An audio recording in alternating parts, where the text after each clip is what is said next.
조갑제 TV 시청자 여러분 안녕하십니까? 2022년 2월 15일 오전 7시 4분입니다. 오늘부터 선거운동이 공식적으로 개시됩니다.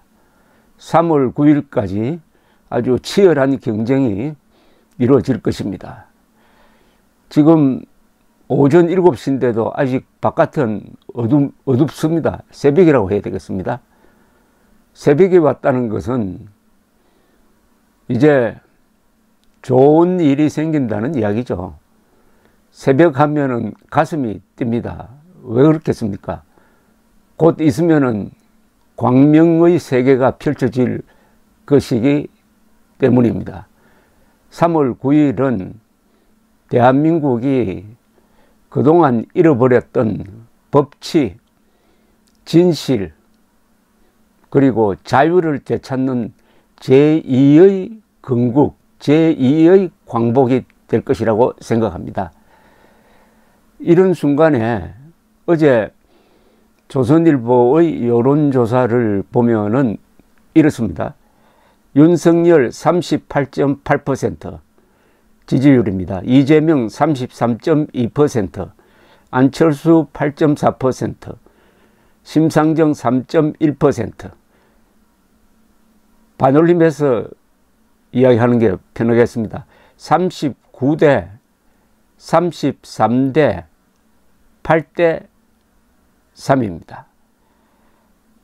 이재명보다 윤석열이 5.6%포인트 앞서고 있습니다.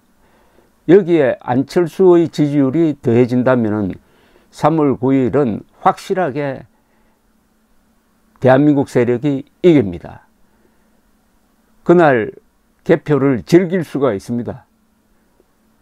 아침부터 가슴 졸일 필요도 없습니다. 따라서 안철수 후보가 일생일대의 기회를 잡았습니다. 대한민국을 살리는데, 대한민국의 자유와 법치를 다시 찾아오는데 결정적 역할을 할 수 있는 자리에 있다는 것은 이만저만한 행운이 아닙니다. 아마 대한민국 5천만 명 중에서 안철수처럼 이렇게 행운아가 없습니다. 마음을 바로잡으면 나라를 바로 세울 수가 있는 그 자리에 있다는 겁니다. 역사적 자리입니다. 더구나 그가 상대하는 사람은 나쁜 사람이 아닙니다. 좋은 사람입니다. 그가 단일화의 카운터파트로 삼았던 사람이 박원순, 문재인 아닙니까? 윤석열은 박원순, 문재인과는 질이 다른 사람입니다. 멋진 사람입니다. 이런 사람을 야당 후보로 갖게 되었다는 것도 또한 대한민국의 행운입니다. 좋은 사람과 동지가 된다는 것 이상의 행운도 없는 거죠. 우리 역사에서 그런 동지적 관계로서 대한민국을 그리고 우리 민족사를 빛내게 한 분들 몇 분 있지 않습니까? 역사상 가장 유명한 콤비는 김유신과 김춘추죠. 김춘추 나중에 태종무열왕이 되었습니다. 태종무열왕 김춘추의 여동생 김문희가 바로 김유신의 부인이 되었습니다. 두 사람이 손을 잡고 정권을 안정시킨 다음에 삼국 통일의 대업을 일으켰습니다. 그런데 김유신이 2인자였습니다. 김유신이 오히려 더 유명합니다. 삼국 통일의 세 영웅이 태종무열왕, 김유신, 문무왕 세 사람인데 저 삼국사기에는 김유신이 오히려 더 돋보입니다. 그런데 김유신은 1인자가 아니었습니다. 2인자였습니다. 우리 역사상 2인자가 1인자보다 더 유명해질 수 있는 기회가 바로 안철수 후보에게 찾아왔습니다. 근세사에서는 박정희, 김종필 콤비죠. 두 사람이 손을 잡고 5.16 군사혁명을 해가지고 권력을 잡은 다음에 경제발전 그리고 민주화의 큰 길을 열었습니다. 윤석열, 안철수 콤비는 바로 김유신, 김춘추, 박정희, 김종필과 비견되는 역할을 할 수도 있습니다. 그러면 얼마나 행운입니까? 보통 사람이 이런 행운을 가질 수가 있습니까? 이 순간 안철수 후보는 조국에 감사해야 됩니다. 역사에 감사해야 합니다. 그리고 윤석열 후보에게 감사해야 합니다. 그런데 지금 조건부 단일화를 제안했습니다. 조건부 단일화라고요? 단일화를 하면은 조국을 구할 수가 있는데 조국을 구하는 일을 조건부로 하겠다고요? 그러면 과거에 우리 위대한 독립운동 투사들이 조건부로 독립운동했습니까? 김일성이 남침했을 때 우리 국군이 조건부로 싸웠습니까? 우리를 지원해주면 싸우고 지원 안 해주면 안 싸우겠다. 이렇게 해서 나라를 구했습니까? 무조건 싸운 것 아닙니까? 무조건. 좋은 일은 무조건 하는 겁니다. 왜 조건을 붙입니까? 조건을 붙여가지고 만약 이번 단일화를 성사시키지 못한다면 역사의 죄인이 되는 겁니다. 역사의 영웅이 되느냐, 역사의 죄인이 되느냐, 안철수 후보의 마음에 달려 있습니다. 무조건 단일화해야 합니다.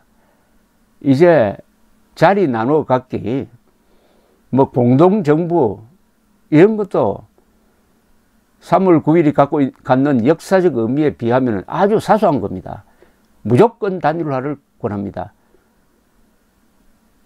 3일 전에 제안했던 여론조사에 의한 단일화, 그거 취하해야 합니다.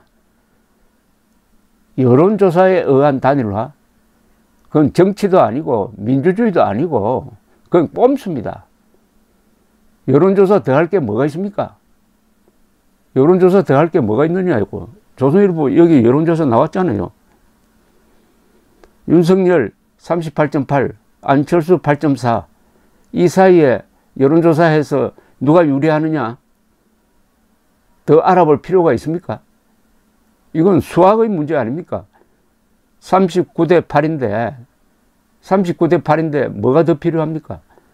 여론조사에 의한 단일화는 국민들을 피곤하게 하고 사람을 치사하게 만듭니다. 여론조사로 단일화를 할 것 같으면 차라리 선거도 여론조사로 하죠. 그러면 회사 사장도 여론조사로 뽑고 저 육군참모총장도 여론조사로 뽑으면 되겠습니까? 그러면은 가장도 여론조사로 뽑습니까? 선생도 여론조사로 뽑습니까? 여론조사에 의한 단일화라는 이것은 폐습입니다. 이거 정치인들이 없애버려야 합니다. 당원 투표로 하든지 해야지. 또 이번 경우에 굳이 여론조사를 한다면은 정권 교체를 원하는 사람 상대로 여론조사를 하는 게 맞지 않습니까? 이재명 지지자들에게 물어가지고 누가 이재명을 이기는데 유리하겠습니까? 그러면 그게 답이 제대로 나오겠습니까?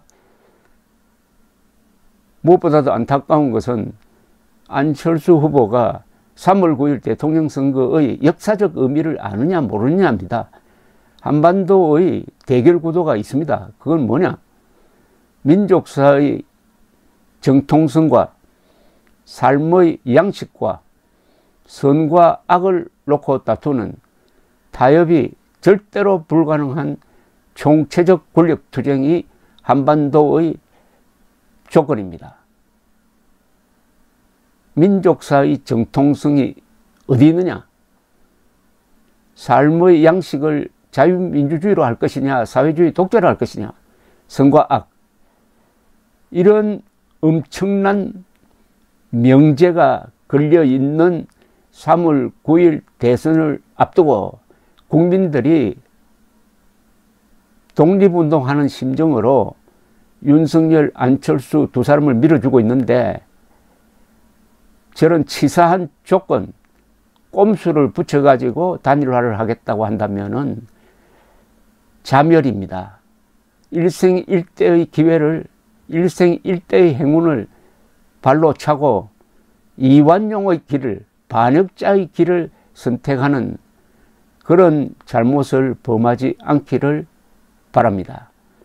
3월 9일 선거는 민족사의 이단인 이재명과 민족사의 정통인 윤석열의 대결입니다.